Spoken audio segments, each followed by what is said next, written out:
Igampong lon tuan, lega pula pada tidon. 3 kali mu tidon, le koh pada krok lom. Nah, negeri Kanada ini untuk kita pahami secara luas, memang negeri maju, ya negeri maju. Kanada sudah masuk negeri maju. Wa min sayyiati a'malina may yahdihillahu fala mudilla lahu wa may yudlil fala hadiya lahu. Asyhadu an la ilaha illallah wahdahu la syarika lah wa asyhadu anna Muhammadan abduhu wa rasuluh. Allahumma salli wa sallim wa barik ala sayyidina Muhammadin wa ala alihi wa sahbihi wa sallim. Subhanaka la ilma lana illa ma 'allamtana innaka antal alimul hakim. Allahumma alimna ma yanfa'una wanfa'na bima 'allamtana wa zidna ilma. Rabbi shrah li sadri wa yassir li amri wahlul 'uqdatam min lisani yafqahu qawli, amma ba'du. Rabbana innana amanna faghfir lana dhunubana wa qina adzaban nar.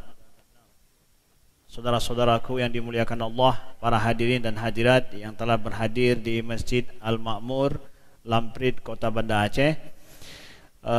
Kepada teman-teman, kawan-kawan pengurus masjid yang dimuliakan Allah, tokoh-tokoh masyarakat, alim ulama yang berhadir, dan siapapun yang mengikuti kami melalui media sosial dimanapun saudara kami berada. Alhamdulillahirabbil alamin alladzi bi ni'matihi tatimmu shalihat. Alhamdulillah kita berjumpa kembali dalam majlis yang mulia ini setelah mungkin sebulan lebih. Sebentar kami tidak di negeri, sedang melakukan perjalanan trip dakwah ke Amerika Serikat dan Kanada. Dan dengan izin Allah serta dengan doa daripada para jamaah sekalian, alhamdulillah Allah perjumpakan kita kembali di tempat ini, dalam majlis ini, di dalam naungan ridha ilahi insyaallah taala. Saya lihat mic-nya sudah lebih bagus suaranya. Ini gara-gara saya nggak ada di sini, makanya lebih bagus suaranya. Awai mengeng-eng tapi isu ya. Alhamdulillah, ya, lebih jeroh, lebih good. Memang semakin hari semakin ke depan semakin harus lebih baik ya. Mudah-mudahan Ustaz Muharir ya. Ya, alhamdulillah. Nah, saudaraku yang dimuliakan Allah, mungkin pada pertemuan kali ini kami sedikit berbagi inspirasi ya daripada trip dakwah yang kami laksanakan dengan izin Allah beberapa waktu di benua North Amerika ataupun Amerika Utara, terkhusus adalah di Kanada dan juga di Amerika Serikat. Alhamdulillah. Nah, mungkin pada pertemuan kali ini sedikit kami berbagi pengalaman umum. Nanti akan ada sesi kami berbagi sedikit tentang ilmu dakwah yang mungkin hari ini perlu untuk para dai di negeri kita, dan kita juga dai, siapa saja yang ingin mendakwahkan Islam untuk mengambil pelajaran dan mindset dakwah yang mungkin perlu untuk kita perbaiki atau bahkan kita upgrade kembali untuk memahami realita kehidupan yang lebih kompleks. Nah, tapi pada pertemuan kali ini kami hanya ingin berbagi kisah secara umum yang nanti mungkin inspirasi bagi kawan-kawan muda, terutama untuk sedikit melihat dan belajar daripada negeri orang. Nah, dan ini juga adalah untuk kami mungkin kalau boleh untuk mengamalkan ayat yang Allah berfirman di dalam Al-Quran, afalam yasiru fil ardi fatakuna lahum qulubun ya'qiluna biha aw adhanun yasma'una biha fa innaha la ta'mal absar walakin ta'mal qulubul lati fis sudur.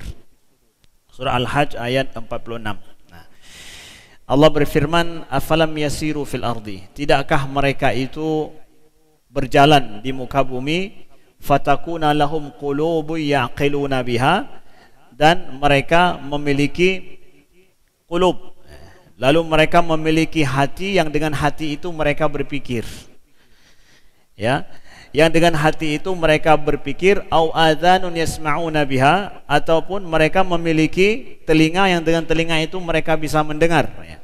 Fa innaha la ta'mal absar, karena sesungguhnya tidaklah yang buta itu bukanlah mata, ya, walakin ta'mal qulubul lati fis sudur. Tetapi yang buta itu adalah qulub, hati yang ada di dalam dada, kata Allah Subhanahu wa taala. Ayat ini kalau melihat penafsiran para ulama, banyak tafsiran daripada para ulama, tapi salah satu daripada ayat ini bercerita tentang sair fil ardi, berjalan di muka bumi. Akan kita dapatkan banyak ayat, ya, hampir 10 ayat dalam Al-Quran yang Allah suruh kul siru fil ardi, katakan untuk siru, berjalanlah di muka bumi, lihat bagaimana umat-umat terdahulu. Itu Al-Quran katakan lihat umat-umat terdahulu. Maka hari ini kita siru fil ardi fanduru, berjalanlah di muka bumi dan lihat umat hari ini, gitu ya. Kalau umat zaman dulu Allah suruh lihat umat zaman dulu, ya, yang sudah berlalu, mereka yang telah punah. Hari ini juga kita melihat untuk berjalan, melihat umat-umat yang hari ini hidup bersama dengan kita. Sulit bagi kita untuk melihat mungkin yang zaman dulu, yang mereka telah punah. Gimana cara kita lihatnya? Sulit. Tapi yang paling mudah adalah melihat mereka yang hidup bersama dengan kita hari ini, saudaraku yang dimuliakan Allah, ya. Jadi mungkin di dalam bingkai inilah kami akan menjelaskan sedikit tentang pelajaran pendidikan, inspirasi bagi kawan-kawan muda dan juga orang-orang tua kami yang ada di sini, dengan sedikit yang mampu kami lihat dan mampu kami pelajari. Ya, Allah katakan sesungguhnya dengan kita melihat berjalan itu, kita melihat ada hati yang bisa berpikir. Ini unik. Allah enggak katakan lahum mukhun, ya, yaqiluna biha, mereka punya otak, mereka berpikir. Enggak. Dalam Al-Qur'an Allah katakan mereka lahum qulub, yang fi sudur ini, hati yang dalam dada ini yang berpikir. Nah, ini unik filosofi daripada Al-Qur'an, menjelaskan bahwa sesungguhnya, ya, pikiran itu antara otak dan hati itu nyatu. Pada saat hanya otak saja yang mampu membuat sebuah pikiran, enggak menyatu dengan hati, maka itu tidaklah sempurna hasil daripada yang dihasilkan oleh manusia. Mesti antara apa yang dipikirkan oleh manusia itu adalah hasil perenungan antara otak dan hatinya yang seimbang. Kalau seandainya hasil karya kita, hasil daripada usaha kita itu hanya otak saja yang dipakai untuk berpikir, hati tidak dilibatkan, itu akan aja masalah dan petaka yang terjadi biasanya. Ia compang-camping, tidak sempurna. Karena kadang kita berpikir bahwa ya secara logis sih logis, tapi hati nggak tega, gitu ya. Logis tapi hati tidak tega. Nah, Al-Quran menyampaikan kepada kita bahwa hati itu ikut berpikir loh, bukan cuma otak doang, ya. Kalau kita berpikir bahwa to be smart dengan otak saja, itu belum Qurani lagi. Tapi to be smart dengan hati, itu dia Islaminya, itu dia Quraninya. Ya, jadi libatkan hati dalam setiap ininya kita. Nah, baik saudaraku yang dimuliakan Allah, kami ingin sedikit bicara tentang masalah, ya, pelajaran yang kita ambil daripada Kanada dan Amerika, bagaimana kita memahami ini. Tentang Amerika banyak sekali, alhamdulillah, saudara-saudara kawan kami yang telah pergi ke sana, ya, telah melihat bagaimana negara di sana. Yang kita tahu itu adalah superpower, dan siapa saja yang bisa pergi ke sana, wah, idamanlah bisa pergi ke Amerika. Bahkan dapat visa Amerika enggak mudah, itu sulit. Dapat visa Amerika itu sulit, ya. Jangankan untuk sampai ke sana, untuk dapat tiket, untuk dapat visa aja sulit kadang. Apalagi sudah bisa masuk ke sana. Kita merasa wah. Tapi kalau sudah pergi ke Kanada, berbeda lagi. Kanada jauh lebih ini daripada Amerika. Jauh lebih tertib, jauh lebih daripada Amerika itu sendiri. Kalau sedikit dari apa yang bisa kami bandingkan. Kedua, negara ini besar, satu benua. Bahkan kalau tidak salah memang Kanada itu lebih luas daripada Amerika itu sendiri. Tapi jumlah penduduk yang jauh beda sekali, timpang. Kanada ini cuma 38 juta orang. Cuma 38 juta orang. Sedangkan luasnya itu segede Amerika Serikat. Yang Amerika berapa ratus ribu, ya, jumlah penduduk mereka. Nah, jadi berapa ratus juta ribu, ya, berapa ratus juta gitu, ya, ya, maaf, ya. Nah, sedangkan ini cuma 38, 39 juta, jumlah yang sangat sedikit sekali. Jadi negara Kanada ini menjadi negara yang menjadi the dreamland untuk siapa saja orang-orang tertindas di atas muka bumi. Menjadi negara idaman bagi siapa saja yang mereka tertindas. Maka banyak menerima refugee dari luar, ya. Dan sampai hari ini itu untuk tahun 2023 pemerintah Kanada mengumumkan ada sampai menerima imigran sejumlah 2 juta orang demi untuk menggerakkan ekonomi mereka. Sedikit orang, sedangkan tempat kerja itu luas dan banyak, ya. Dan dikhususkan siapa? Dikhususkan adalah untuk negara-negara yang tertindas, yang mereka ada masalah, mereka tertindas di negerinya, itu mereka diterima di sana. Sehingga orang Sikh dari Cina, dari India itu banyak di sana, orang Sikh, karena mereka tertindas di negeri India. Begitu juga mungkin orang-orang muslimin yang dari Suriah yang sulit di negeri mereka itu diterima di sana. Kemudian juga orang Ukraina saya ini banyak diterima di sana. Jadi menjadi negeri yang idaman bagi mereka yang sulit tinggal di negeri mereka sendiri. Nah, ini menjadi challenge bagi kita umat Islam sendiri, bahwa negara yang mampu untuk menolong orang-orang tertindas itu negara mana? Sedangkan itu risalah Islam loh.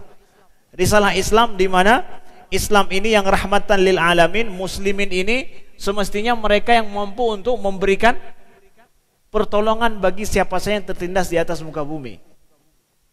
Sehingga risalah Islam itu nampak loh. Ini orang muslimin, di mana saja orang tertindas mereka akan menampung. Nah, makanya banyak kenapa orang kita dari Aceh imigran ke sana. Itu saya pergi ke Vancouver. Di Vancouver itu ada orang Aceh kita yang banyak tinggal di Vancouver dan juga di Calgary, 2 kota itu. Jadi yang paling banyak itu di Vancouver. Vancouver itu sekitar ada kurang daripada 400 jiwa, lebih daripada 300 jiwa dengan anak-anak mereka. Banyak orang Aceh di sana. Itu masa apa? Masa sulit hidup di Aceh, masa perang Aceh zaman dulu, yang banyak pergi ke mengasingkan diri karena sulit di negeri sendiri, atau mungkin karena ada terjadi permasalahan konflik terjadi, mereka susah tinggal dan tidak bisa kembali ke negeri lagi, sehingga mereka diterima di sana dan mereka hidup di sana selaku refugee pada saat itu, dan sekarang sudah banyak menjadi Canadian, sudah mendapatkan visa atau mendapatkan paspor Kanada. Nah, negeri Kanada ini untuk kita pahami secara luas, memang negeri maju, ya negeri maju. Kanada sudah masuk negeri maju, bukan lagi negeri tertinggal ataupun negeri berkembang istilahnya. Nah, negeri ini itu negeri federal, dia parlemen federal. Setiap provinsi ada 10 provinsi, 10 provinsi ini memiliki aturan yang berbeda-beda satu sama lain. Berbeda. Punya polisi sendiri yang berbeda, bahkan polisinya berbeda, dari kabupaten sendiri berbeda. Seperti kami di British Columbia, itu adalah provinsi British Columbia. British Columbia ini di bawahnya ada kabupaten-kabupaten lagi, bahasa kita di sini kanton-kantonnya. Ada Vancouver, ada Burnaby, kemudian ada New Catlam, ya, dan yang lainnya ada beberapa. Nah, itu polisi di Kabupaten Aceh Besar dengan Kabupaten PD beda aja, ya. Yang masing tugas di PD yang tugas di Aceh Besar. Itu polisi sendiri gitu. Aturan sendiri mereka. Setiap provinsi itu juga yang merupakan negeri federal, berarti kan mereka memiliki aturan tersendiri yang berbeda dengan aturan tempat lain. Nah, aturan ini semua adalah untuk memakmurkan rakyat mereka, dan itu nampak sekali. Makanya pergi British Columbia, yang kami pergi dengan Alberta, itu harga minyak di 2 tempat ini beda. British Columbia 1 liter reguler minyak yang biasa dipakai itu sampai 2,4 dolar. Yang hari ini dolar Kanada itu adalah 1 dolar itu 11.000 sekian, ya. Jadi di sana, sedangkan di Alberta 1,8 1 liter. Jauh sekali bedanya British Columbia dengan di sana. Kenapa? Karena Alberta penghasil minyak paling banyak.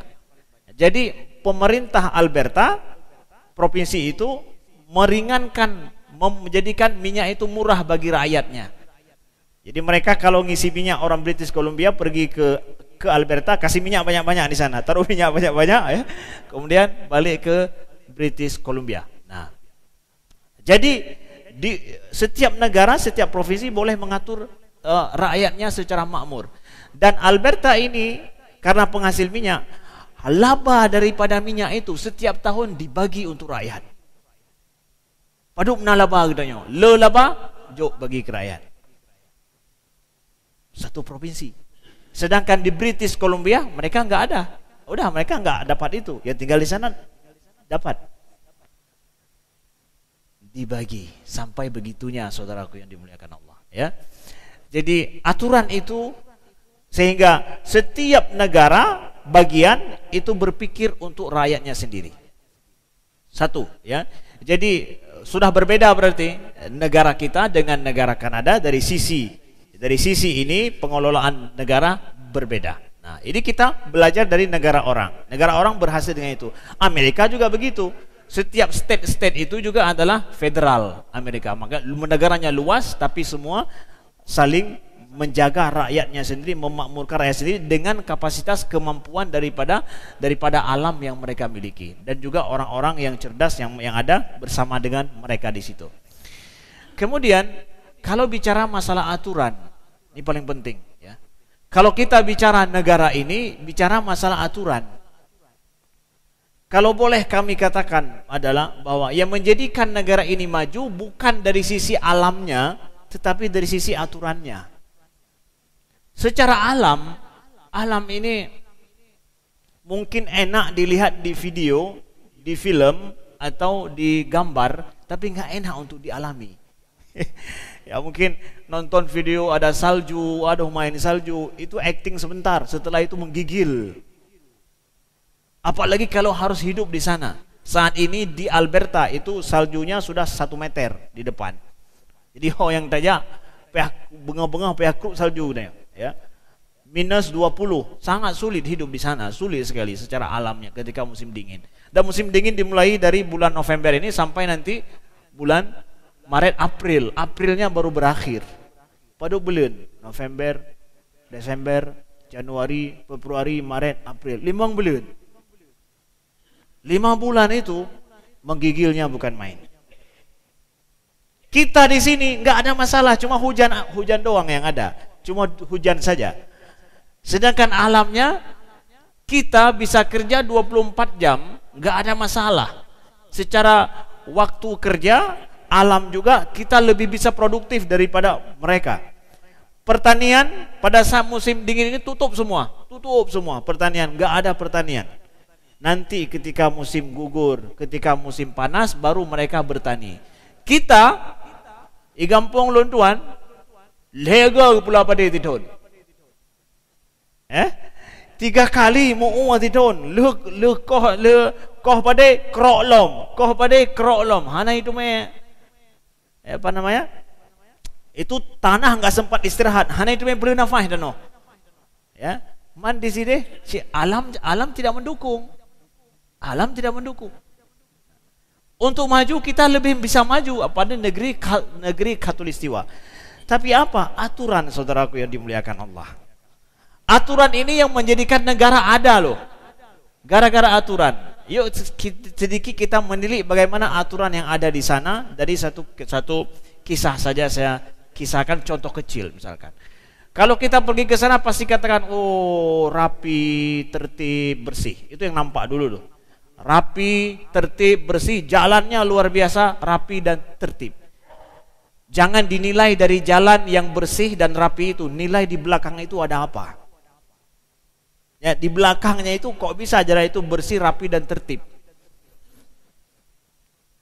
Rambu-rambunya banyak sekali, sulit untuk kita hafal. Pertama kita lihat bahwa orang saja untuk dapat SIM di sana SIM itu adalah nyawa kehidupan. Nyawang SIM-nya. Menyahana SIM hanya kerja. Kalau nggak ada SIM nggak bisa kerja. Perjalanan 30 menit, 1 jam untuk pergi kerja. Itu perjalanan Sigli Banda Aceh. Itu 30 menit. Perjalanan Sigli Banda Aceh karena jalan lurus. Nggak ada mobil sendiri, nggak bisa kerja. Untuk kerja harus pakai SIM. SIM itu untuk dapat SIM harus ada yang sampai 2 tahun untuk dapat SIM itu. Belum bisa dapat SIM. 2 tahun belajar baru dapat SIM. Setelah dapat SIM, ditaruh di BL itu. Di BL kita, di plat mobil. Platnya apa? Ini masih beginner, masih driver beginner, masih pemula. Deh BL tanya pemula, ego hatinya pemula aja. Pemula ini nggak boleh driving malam hari dia, nggak boleh driving malam hari. Kemudian dia cuma bisa drive tidak boleh lebih daripada 80 km per jam.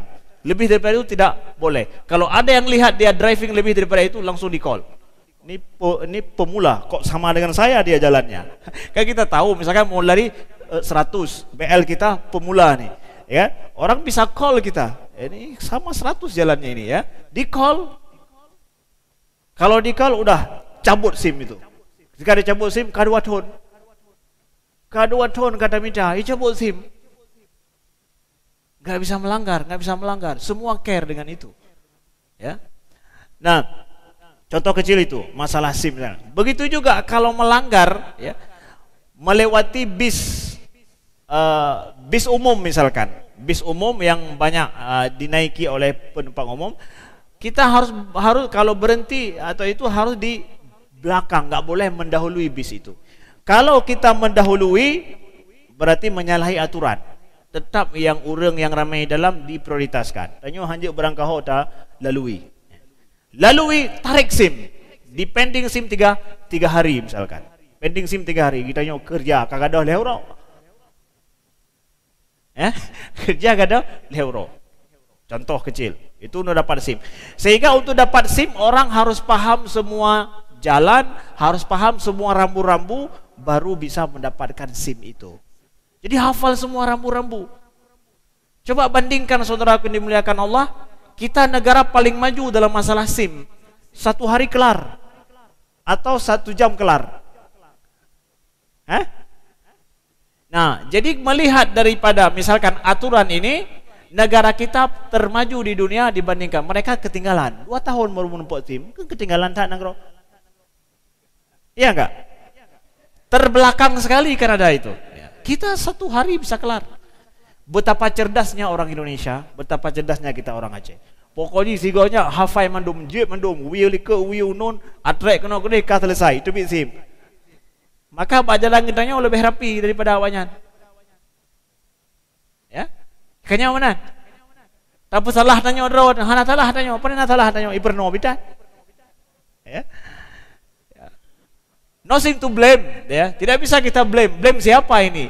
Hai di terjadi bajalan. Hai apa? Kiban memang to. Iganya hana gitu home, idola to home gitu benar ji. Sama-sama kita yang mendu. Ya, yang bajalannya rambu lintah mentah hana dan pe bahasanya. Itu rule, kembali kepada rule, kepada aturan. Orang betul-betul menjaga aturan. Nah, kalau ada yang melanggar aturan, bagaimana? Langsung kena punishment. Emang hana singoh, unonya najo. Ya. Kemarin itu waktu mau kenduri orang Aceh, salah satu orang Aceh jengkel kenle. Kenapa? Karena dia salah melewati jalan. Dia cerita kepada saya. Jalan yang kena kanuri kamu buat pada orang tu tegalang ulun tuan wo jaba kauri lewat taman bermain anak-anak, tapi malam hari pandai nak nemi malam. Tapi di situ aturannya 20 km per jam boleh kita jalan 20 hanya lebih daripada speed. Beliau jalannya 60. Hai malam pun nak nemi kosong ya. Tapi di situ speednya 60. Beliau di situ speednya 20. Beliau jalannya 60 misalkan. Mbak ujung jalan, kah polisi juga. Paduk payah-payah leher tu $50. Gara-gara salah speed. $350 langsung di situ. Paduk leher tu $50. 2 juta lebih, karak 5 juta. Hanya gara-gara salah gah yang mentang mejut. Manhan gak tagah betul-betul kita fikir paduknya tabligh kena tabligh gede ya. Sebelum tajak berjalan. Kenapa? Langsung kena, enggak bisa main-main. Aturan tidak bisa untuk dilanggar dengan mudah, enggak bisa dilanggar dengan mudah. Langsung kita kena.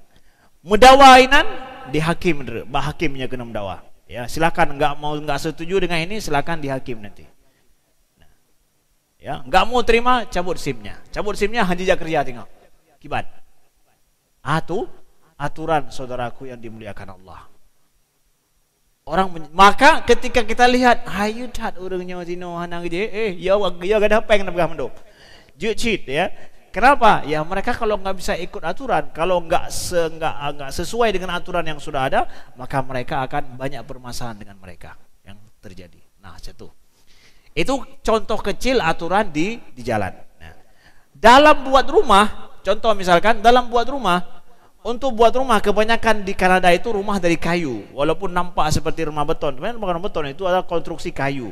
Ya, cuma fundamennya saja. Nah, dalam buat rumah juga hanya sembarangan pegang rumah. Buat rumah itu semua untuk listrik ada apa namanya? Ada khusus tim yang datang untuk mengecek listrik rumah kita dalam dipegang betul pahana. Fondamen juga ada ini. Setiap ada sertifikat rumahnya napa doboh sertifikat sirkulasi air, listrik, sanitasi semua itu semua payahna sertifikat madum baru jir ke rumah tanya tinggal. Kalau tidak ada sertifikat dari city itu rumah enggak bisa dibangun. Banyak bagi tanya ada puak kena bagi tanya kiban. Nya ada bagi rumah hai sertifikat saja, hai awak Pemkot ija andre. Ya, ada bagi. Awak Pemkot datang nanti untuk ada masalah ija aju yang buat doi tanya buat draw tu. Pergam baju selesai urusan. Nya mana? Bagi tanya mana lagi kan? Ija awak pemerintah untuk nyau masalah pengecekan bagaimana listrik dibuat, instalasi listrik, air. Kemudian juga dindingnya seperti apa, dinding ada berlapis berapa, dari bahannya apa, semua dicek semuanya. Baru konstruksi boleh dibangun sedikit demi sedikit sesuai dengan sertifikat yang dikeluarkan oleh city di sana. Hana macam-macam. Hana itu sen mesin api untuknya. Kenapa sih hana berlaku sen di sini? Aturan yang berlaku di situ. Jadi aturan sama sekali nggak bisa dibeli dengan uang, nggak bisa. Akhirnya kepercayaan masyarakat terhadap pemerintah tinggi sekali. Karena mereka mengetahui pemerintah mengayomi mereka. Dengan aturan yang ada itu betul-betul demi kemaslahatan kita sendiri. Karena rumah ini kalau nggak sesuai dengan aturan yang ada, nggak bisa ditinggali karena musim dingin. Hanya menamai musim lebih tengok, anak bisa sakit di dalam. Kenapa? Tidak sesuai konstruksi ini dengan kondisi alam di tempat ini. Bisa masalah dengan kita sendiri. Kemudian dalam beberapa tahun bisa terjadi kebakaran dan yang lain-lain. Hanjit main-main. Semua rapi terus. Jadi kalau lihat di gambar rumah rapi dan bagus, sertifikat melapih-lapih likut sebuah rumahnya. Aturan dibuat dijalankan dengan benar. Satu. Itu yang nomor dua. Yang ketiga, masalah safety, keamanan itu sangat luar biasa dijaga di sana. Ambulan, polisi, kebakaran, tiga hal ini itu 24 jam kita telpon langsung datang, tidak sampai 1 jam, hanya hitungan menit saja sampai datang. Pengakuan masyarakat kita di Kanada di sana saya tanya sendiri, mereka ada yang pengalaman salah pencet. Salah pencet tertekan nomor polisi. Karena heboh limboy. Salah pencet tertekan. Jadi termiss call. Ya, termiss call saja, hanya 1 detik termiss call, polisinya datang ke rumah. Ada apa? Mesti datang. Polisi kalau di call siapa saja mesti datang. Walaupun diminta maaf salah pencet. Walau sudah salah pencet, kalau sudah di call polisi wajib datang. Itu sudah aturan. Siapa saja yang telepon, nomor masuk, polisi harus datang. Ya. Ketika polisi sudah datang, tidak boleh salah call tadi, saya terpencet. Enggak ada masalah. Anda salah pencet, enggak ada urusan. Kami datang. Jadi akan dicek ke dalam rumah, ditanya anak semua. Kiban pahaban amit, dalam kamar yang jih mendum, petruan amit mendum tanya. Karena mereka banyak mendapatkan kasus anak-anak mendapatkan kekerasan dari ayahnya, ya, tetapi tidak diberikan kesempatan oleh si ayah untuk melapor kepada pemerintah.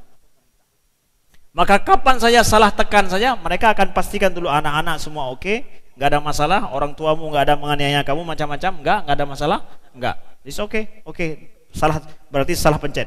Setelah dicek semua, baru dipatih salah pencet. Polisi, nomor polisi, ambulan dan kebakaran. Itu salah pencet, kebakaran pasti datang.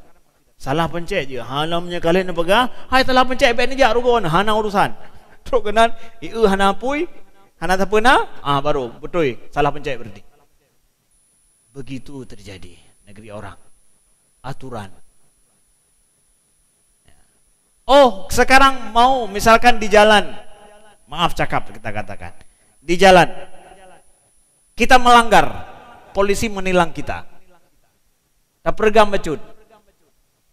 Iman aju lebih sih. Draw ni iman aju mesti go aju.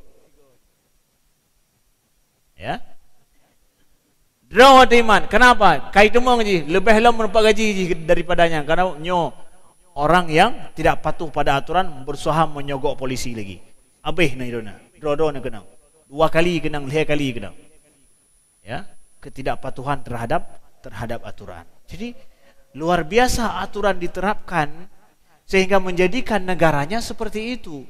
Kalau boleh kami katakan mereka maju bukan gara-gara minyak, mereka maju bukan gara-gara masalah urun carong, tapi aturan yang amanah mereka jalankan, saudaraku yang dimuliakan Allah. Makanya ketika kami sampai ke sana dalam rangka Maulid Nabi sallallahu alaihi wasallam, kami sampaikan tentang masalah akhlak Nabi sallallahu alaihi wasallam. Kisah-kisah para sahabat tentang akhlak Nabi, mereka lebih paham tentang akhlak Nabi dari kita hari ini. Di sini di tempat kita, di negeri kita. Kalau kita bicara masalah akhlak amanah, kita nyawa lagi menerawang banyak akhlak amanahnya. Karena hari-hari tak kalon hana datang pegat. Jadi engkau pegang amanah Rasulullah sallallahu alaihi wasallam. Nyan masa Nabi yang mana ini panai nalom. Ya benar.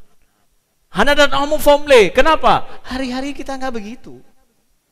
Nah, ketika bicara ini sama orang di sana, oh, itu rupanya akhlak Nabi. Iya, akhlak Nabi seperti itu. Iya. Mereka lebih mudah memahami Islam. Ternyata kita lebih dulu menerapkan ini. Ya. Ternyata ini ajaran agama kita. Mereka lebih paham akan itu daripada kita di sini. Saudaraku yang dimuliakan Allah. Baik. Ustaz, kalau nepegah haba ohnan sangka nepu jawatan dan grogop. Enggak, kita ingin sedang belajar daripada negeri orang. Kanada ini contoh, mereka merdeka tahun 1867. 1867 merdeka. Dari jajahan Prancis pertama, kemudian Inggris menjadi sebuah negara nasional. Kita baru mereka kapan merdeka? Pada tahun kapan merdekanya? Yang hanan aja apa 17 Agustus hanan aja orang-orang. Padut tahun ke mereka. Ya. Ke 77 katanya ya. 77. Kita masih muda sekali. Negara yang masih muda sekali. Kita sedang mencari format negara kita kiban cocok ji kiban. Kita sedang mencari format. Maka untuk kawan-kawan muda yang dimuliakan Allah, kalian ketika melihat negara orang lebih maju, kalian harus paham itu negara orang sudah lama merdeka loh, 1 abad lebih. Sedangkan kita 1 abad aja belum. Berarti negara kita sedang belajar, kita dalam masyarakat dalam menjalankan aturan sedang belajar bagaimana bernegara dengan benar. Amerika cuma punya 2 partai. Di Kanada ada 3 partai. Ada partai liberal, ada partai konservatif, dan ada partai New Democrat. 3 mereka punya. Di Amerika cuma 2. Tatamah saboh tu Amerika pu bangai tak orang Amerika hanet noh pegang partai. Itanya tinggal ada pegang tinggal je nak partai. Kayaknya mana? Kenapa? Amerika pun bangai-bangai orang. Bodoh-bodoh sekali orang Amerika punya 2 partai. Kenapa? Itu adalah negara yang sudah memiliki format. Ternyata di masyarakat cara berpikir cuma 2 macam orang. Konservatif ini artinya apa? Adat-adat kebiasaan mereka jaga dengan baik ya. Dan mereka tidak terbuka dengan orang asing. Itu konservatif, contoh kecil. Sedangkan orang liberal, mereka adalah terbuka untuk hal-hal yang baru terhadap orang asing, dan juga mereka tidak perlu peduli dengan adat istiadat mereka. Itu orang liberal. Makanya kenapa di Amerika misalkan orang Islam sendiri secara agama itu dekat dengan orang Republika yang konservatif. Tapi secara eksistensi di Amerika dekat dengan orang liberal. Kenapa? Orang liberal ini menerima orang asing, membela hak-hak orang asing, sedangkan orang Republika Trump ya orang asing dibenci orangnya. Tapi untuk adat istiadat mereka jaga. Mereka anti LGBT. Tapi punya liberal mereka menerima LGBT. Kenapa? Ya hak mandung orang petalah ada mah, baik juga apa yang galah, yang penting happy. Ya benar. Tapi kalau orang konservatif enggak mau terima, kami enggak ada dalam adat kami seperti ini. Nah, jadi orang Islam secara agama menyertai jaga agama mangat dengan orang yang konservatif, tapi menyertai jaga tempat tinggal dia Amerika atau di Kanada itu mudah dengan orang liberal. Jadi kedua-dua sisi ini ada. Nah, kita kembali bahwa dua negara ini sudah hanya tinggal 3 partai. Ini menunjukkan bahwa kehidupan bernegara mereka sudah dewasa sekali. Mereka sudah tahu keinginan masyarakatnya na dua macam cara untuk mikir. Hana perlele partai le, hana perlele. Han lagot le nya partai yang kelih keput han lagot. Nah, tapi di negara kita sedang belajar.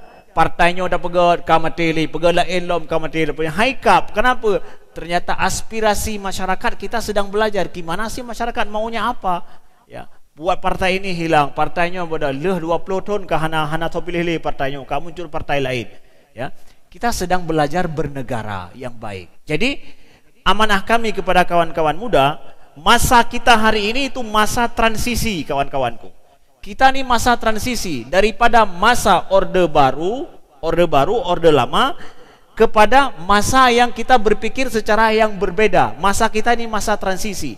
Maka kawan-kawanku yang dimuliakan Allah, orang-orang tua kami, berikan kesempatan berpikir yang berbeda, berakting yang berbeda untuk anak-anak muda sekarang. Bek ni apa no lagi lagu urun ronawai, makan langgro lagi thot. Beri kesempatan bagi anak muda sekarang untuk mereka berpikir lebih baik, yang lebih amanah. Menyang masa urun raw hana amanah zaman dulu, ben pernah anami rawenyo tu hana amanah. Mereka yang suka menyuap polisi dan dipolisikan macam-macam, ukenya ben menan pernah. Polisi harus menerima generasi muda yang lebih baik ke depan. Ya, enggak ada sogok, enggak ada suap untuk masuk. Kenapa? Mereka akan menjalankan aturan dengan baik nanti. Contoh misalkan, pegawai negeri juga begitu, enggak ada sogok, enggak ada suap, enggak boleh berlaku. Kenapa? Karena nanti mereka akan tegak, negara akan lebih baik.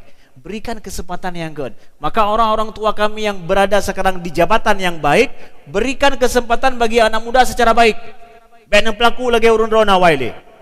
Ya, supaya masa transisi negara ini kita akan lebih baik ke depan dalam kehidupan bernegara. Menan, terima kasih. Tatambung lau ke menyahana bungai urun rona, menyabungai kata ono. Ya. Sekian, terima kasih. Subhanakallahumma wa bihamdika, asyhadu an la ilaha illa anta, astaghfiruka wa atubu ilaika. Assalamualaikum warahmatullahi wabarakatuh.